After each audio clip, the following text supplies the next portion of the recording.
Donald Trump injured in attempted assassination at Pennsylvania rally. Presidential candidate rushed offstage bleeding as two people killed, including alleged shooter. Donald Trump was injured in what the FBI said was an attempted assassination at an election rally in Pennsylvania on Saturday evening, an act of political violence that threatens to upend an already tumultuous U.S. election race and deepen the country's polarization. The former president was injured in a volley of gunfire at 6:15 p.m. from an elevated position outside the venue, according to the U.S. Secret Service. The shots killed one spectator and critically wounded others, all of whom were male, according to authorities. Trump was immediately rushed offstage to his motorcade, with blood visible on his right ear and streaking across his cheek. He pumped his fists and shouted "Fight" to the crowd before being driven away.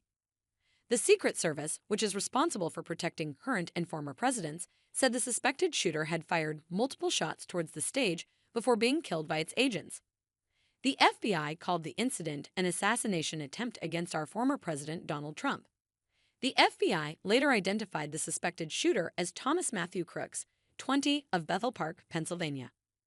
Posting on his Truth Social platform on Sunday, the former president said, "We pray for the recovery of those who were wounded and hold in our hearts the memory of the citizen who was so horribly killed. It is more important than ever that we stand united and show our true character as Americans, remaining strong and determined and not allowing evil to win." Trump added that he looked forward to speaking to our great nation this week from the Republican National Convention in Wisconsin, where he is due to formally accept his party's nomination for president. The shooting drew condemnation from across the U.S. political spectrum, with President Joe Biden, who spoke to Trump late on Saturday, describing the incident as sick and a reason why we have to unite this country. "There's no place in America for this kind of violence," Biden said. International leaders also denounced it.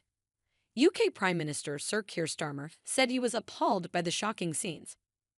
Japan's Prime Minister Fumio Kishida said he would pray for President Trump's speedy recovery, while French President Emmanuel Macron called the incident a tragedy for our democracies. Ursula von der Leyen, President of the European Commission, said she was deeply shocked. The gunfire erupted just minutes after Trump began speaking at a rally of supporters in Butler, a rural town in northwestern Pennsylvania. Witnesses and footage suggested 7 or 8 shots were fired. On Saturday night, writing on Truth Social, Trump said he was shot with a bullet that pierced the upper part of my right ear. "I knew immediately that something was wrong and that I heard a whizzing sound, shots, and immediately felt the bullet ripping through the skin," he said. "Much bleeding took place, so I realized then what was happening." He offered his condolences to the families of the killed and injured attendees. Law enforcement became aware of the shooter only after shots were fired, according to an initial assessment. Asked at a news conference if the incident marked a failure of security, FBI agent Kevin Rojek said it was too early to make any determination, but added it was surprising the perpetrator was able to fire several shots. Rojek also declined to comment on the shooter's motive or the type of weapon used. Trump left Butler County and later flew to New Jersey, according to a social media post from his campaign staff. Biden was briefed on the shooting soon after the incident. "Apparently he's doing well," the president said of Trump in brief remarks from the police department in Rehoboth Beach, Delaware, where he has a holiday home. "You cannot allow for this to be happening. You cannot be like this. We cannot condone this." Biden continued, "The bottom line is that the Trump rally is a rally that he should have been able to conduct peacefully without any problem." Biden was set to return to the White House at 12:30 a.m. on Sunday morning, a spokesperson said.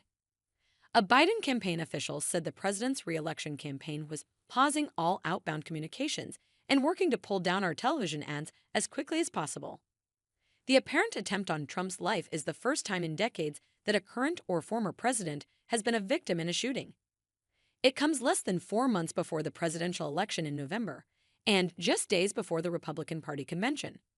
Republican National Committee Chair Michael Whatley told Fox News on Sunday that he was already working with the Secret Service and law enforcement agencies on new security measures for the convention.